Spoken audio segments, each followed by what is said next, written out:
O Senhor esteja convosco. Ele está no meio de nós. Proclamação do Evangelho de Jesus Cristo segundo Mateus. Glória a vós, Senhor. Naquele tempo, Jesus contou outra parábola à multidão. O reino dos céus é como um homem que semeou boa semente no seu campo. Enquanto todos dormiam, veio seu inimigo, semeou joio no meio do trigo e foi embora. Quando o trigo cresceu e as espigas começaram a se formar, apareceu também o joio. Os empregados foram procurar o dono e lhe disseram: Senhor, não semeaste boa semente no teu campo? De onde veio então o joio? O dono respondeu: Foi algum inimigo que fez isso. Os empregados lhe perguntaram: Queres que vamos arrancar o joio? O dono respondeu: Não. Pode acontecer que, arrancando o joio, arranqueis também o trigo. Deixai crescer um e outro até a colheita. E no tempo da colheita, direi aos que cortam o trigo: arrancai primeiro o joio e amarrai-o em feixes para ser queimado. Jesus contou-lhes outra parábola. O reino dos céus é como uma semente de mostarda que um homem pega e semeia no seu campo. Embora ela seja a menor de todas as sementes, quando cresce, fica maior do que todas as outras plantas. E torna-se uma árvore, de modo que os pássaros vêm e fazem ninhos em seus ramos. Jesus contou-lhes ainda uma outra parábola. O reino dos céus é como o fermento que uma mulher pega e mistura com 3 porções de farinha, até que tudo fique fermentado. Tudo isso Jesus falava em parábolas às multidões. Nada lhes falava sem usar parábolas, para se cumprir o que foi dito pelo profeta: abrirei a boca para falar em parábolas. Vou proclamar coisas escondidas desde a criação do mundo. Então Jesus deixou as multidões e foi para casa. Seus discípulos aproximaram-se dele e disseram: Explica-nos a parábola do joio. Jesus respondeu: Aquele que semeia a boa semente é o Filho do Homem. O campo é o mundo. A boa semente são os que pertencem ao reino. O joio são os que pertencem ao maligno. O inimigo que semeou o joio é o diabo. A colheita é o fim dos tempos. Os ceifeiros são os anjos. Como o joio é recolhido e queimado ao fogo, assim também acontecerá no fim dos tempos. O Filho do Homem enviará os seus anjos, e eles retirarão do seu reino todos os que fazem outros pecar e os que praticam o mal. E depois os lançarão na fornalha de fogo. Aí haverá choro e ranger de dentes. Então os justos brilharão como o sol no reino de seu Pai. Quem tem ouvidos, ouça. Palavra da salvação. Que as palavras do Santo Evangelho perdoem os nossos pecados. Amém.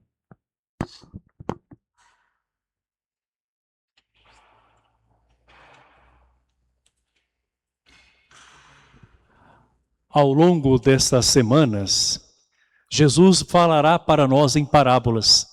Assim como na semana passada. Qual era a mesma parábola que Jesus nos contou? Do semeador. Hoje Jesus nos conta outras 3 parábolas que vão totalizar as 7 parábolas do reino neste Evangelho de Mateus, para mostrar como Deus age e como nós devemos agir.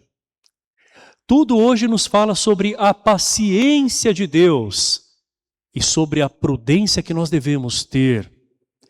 A primeira leitura fala desse Deus que é clemente, é um Deus que se mostra justo.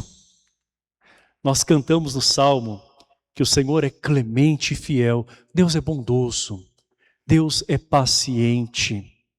E Ele nos dá o seu Espírito que ora em nós, quando nós não conseguimos nem mesmo nos dirigir a Deus com as fórmulas de oração que nós sabemos, com aquela disposição com a qual nós rezamos quando nós estamos fervorosos, quando tudo vai bem.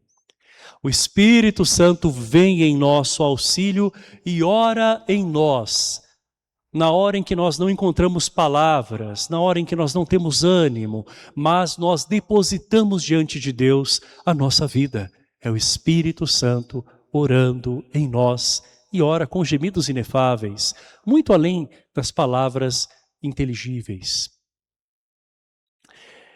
O Senhor hoje vai nos falar que o agir dele é sempre aquele que quer nos resgatar. Por isso, com essas 3 parábolas, ele mostra o quanto ele quer nos salvar. São as parábolas do trigo e do joio, da semente de mostarda e daquele fermento que leveda a massa. Comecemos então por esta parábola do trigo e do joio. Nós vemos aqui a impaciência do ser humano. Apressado quer arrancar o joio. E nós vemos a paciência de Deus que disse: deixai o joio crescer junto com o trigo. Bem e mal convivem neste mundo. Nós vivemos em meio a joio e trigo. Seja até mesmo na própria igreja, nas nossas comunidades, na nossa família. Dentro de nós existe joio e trigo. Ninguém pode se considerar apenas trigo e nós não podemos julgar alguma pessoa como ela fosse apenas o joio. Essas contradições estão à nossa volta e dentro de nós. E quando a gente tenta arrancar algum mal antes da hora, sem discernimento, sem nos preparar para a mudança, a gente está fazendo como alguém que quer apenas se livrar de algo. Se livrar é diferente de se libertar. Se livrar é tentar ansiosamente tirar aquilo que incomoda, não é? E talvez, se precipitando, a gente faça como aquele ditado brasileiro diz: joga fora a água suja da bacia junto com a criança que a gente lavou na bacia. Que tragédia, né? Já pensou? Alguém tentando descartar aquilo que não serve mais e descarta algo precioso? Isso pode acontecer também na nossa vida. Quando nós, mesmo que tentando eliminar o pecado à nossa frente, talvez eliminemos junto o ensinamento que aquela situação está trazendo, a oportunidade de conversão que aquilo que está acontecendo nos traz, a ocasião para que alguém que está naquela situação de pecado se volte para Deus. Quando a gente tenta eliminar as coisas com a nossa pressa, muitas outras coisas podem se perder. Nós sabemos que o joio e o trigo são muito parecidos. Apenas quando eles crescem é possível distinguir entre um e outro.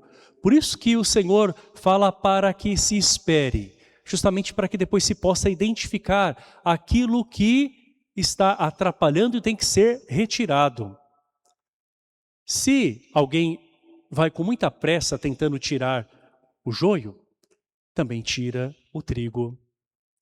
Então, quando nós também tentamos tirar da nossa frente, não é?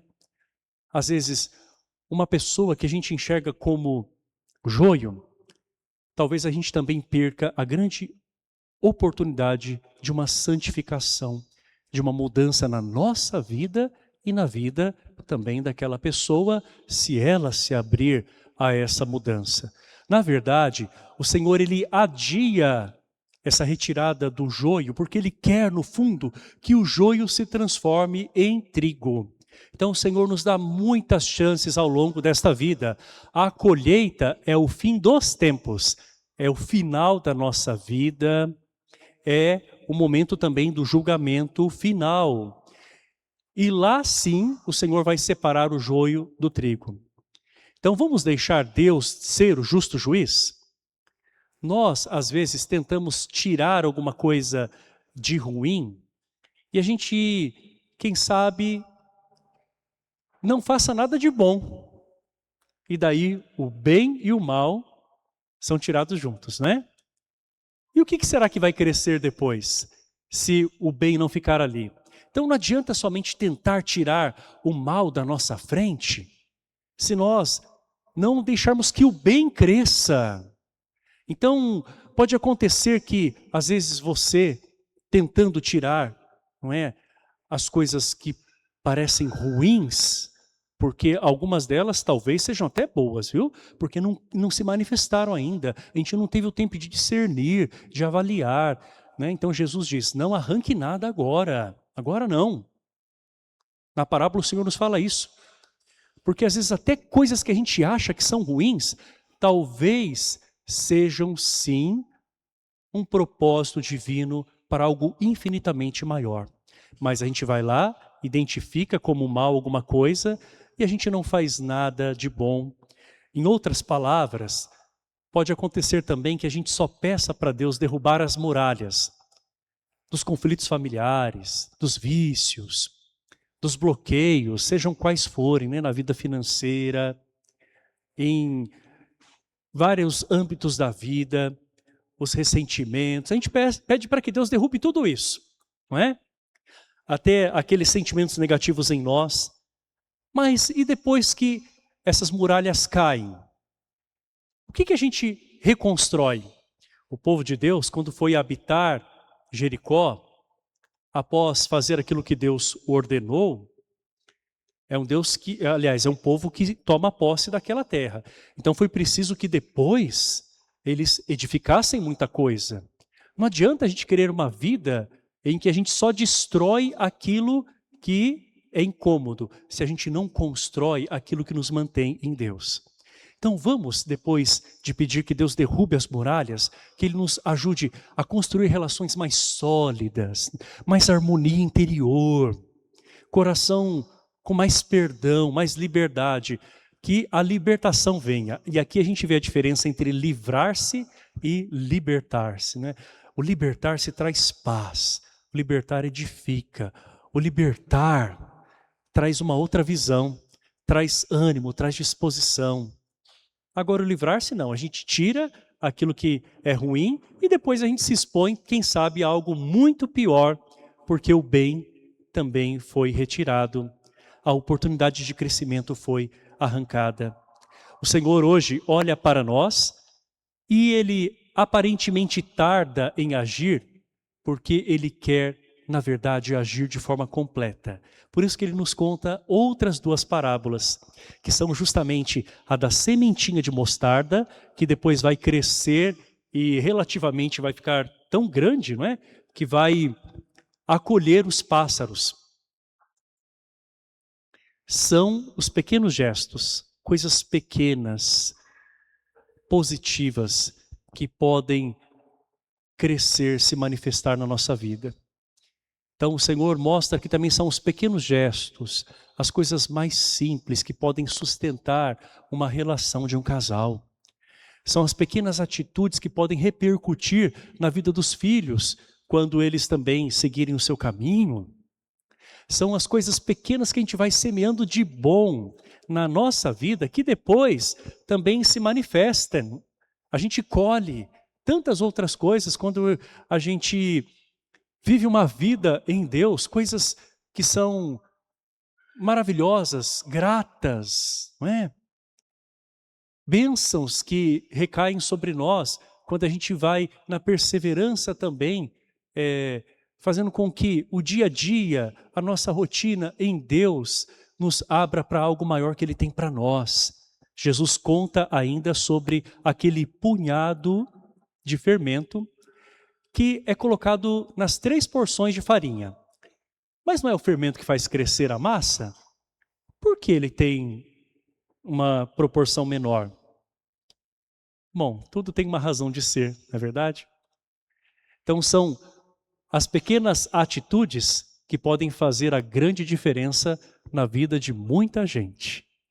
Não é aquilo que aparece de primeiro momento que é algo duradouro. Às vezes aquilo que cresce muito rápido também pode desaparecer muito rápido, né? Mas se alguém tem atitudes acertadas, tal como um punhadinho de fermento, aquilo vai crescendo, né? Aquilo vai prosperando. Então a graça de Deus vai se multiplicando. Deus nos chama à prudência. Deus é sempre bondoso, mas Ele quer também que nós sejamos pessoas cheias de discernimento. O joio que a gente precisa arrancar verdadeiramente é aquele que está primeiro dentro de nós. Daí sim nós vamos identificar onde tem mentira, onde tem enganação, onde tem coisas que podem nos confundir, podem nos roubar da fé. É preciso primeiro ter a humildade de tirar algumas coisas que nós não estamos enxergando em nós, não é? Antes da gente querer tirar, talvez, do outro ou daquilo que parece que está na nossa frente. Então vamos tirar o joio do ódio, da discórdia, da calúnia, dos sentimentos que vão minando as nossas forças e vão destruindo as nossas relações. Então, analise, olhe para isso, não tenha medo de olhar para isso. A gente tem que se perceber também. Quem quer se converter tem que olhar para si mesmo primeiramente. Então, quando aquilo cresce em nós, é hora da gente se dar conta, não pode mais ficar. Não pode mais ficar isso na minha vida, né? Agora sim é hora de arrancar, não é?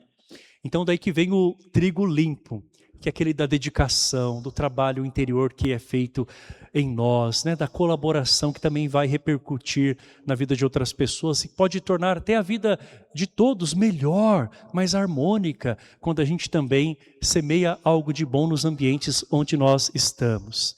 O Senhor quer nos transformar, mas Ele quer também fazer de nós agentes de transformação. Por isso que Ele quer orar em nós, principalmente nos momentos em que nós mais precisamos dEle, para que Ele possa também agir em nós com a sua graça, fazendo com que a sua bondade, a sua clemência estejam também nas nossas atitudes. Quem persevera no bem, percebe o mal que tem que ser extirpado. Não nos confundamos, meus irmãos.